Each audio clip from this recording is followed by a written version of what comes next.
Thank you for trusting News 3. I'm Phil Scoggins. My co-anchor Teresa Whitaker is off tonight. In our top story this evening, 2 people are charged in a deadly home invasion.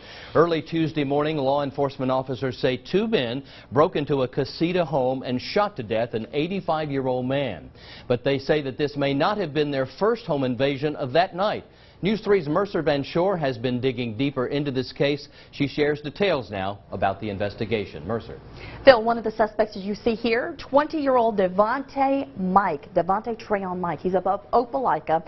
The other suspect is 20-year-old Robert Jamal Wiggins. He's of Columbus, but he's still in the hospital. Both are charged with capital murder, and now people in Lee County are breathing just a little bit easier tonight. Keep something with me, make sure I lock the door, set the alarm for sure now, just because all this happened. Lee County resident Dylan Munkus says he's breathing a bit easier now that 2 suspects are in custody after a deadly home invasion at this home on Lee Road 177. Lee County Sheriff Jay Jones says Tuesday, just after 1 a.m. Central, the 2 suspects wearing ski masks and armed with a handgun entered this casita home and immediately started firing at 85-year-old Curtis Benny Rudd. Rudd later died at East Alabama Medical Center.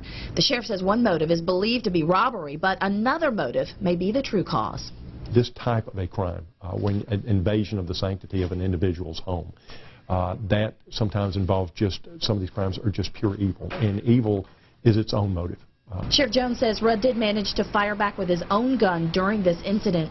20-year-old Robert Jamal Wiggins showed up at the hospital with a gunshot wound later that day and is now charged with capital murder. Law enforcement got a search warrant for Devontae Treyon Mike's home in Opelika, where they found a handgun. He's now behind bars in the Lee County Detention Center without bond. One of these suspects is also considered a person of interest in another home invasion 2 miles away on Lee Road 390 just hours earlier. The suspect broke into an elderly woman's home and left after she hit him with her cane. Sheriff Jones says he has a message for those considering committing a crime of this nature in Lee County. Our resolve will know no limit.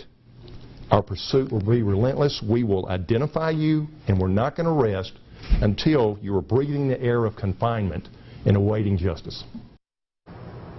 This investigation is ongoing. There could be more charges coming. Now, if you have any information, you are asked to call Lee County Sheriff's Office. They will obviously have their information on our website at WRBL.com. Phil? Thank you, Mercer. The funeral for 85-year-old Benny Rudd is planned for tomorrow at Pine Grove Church.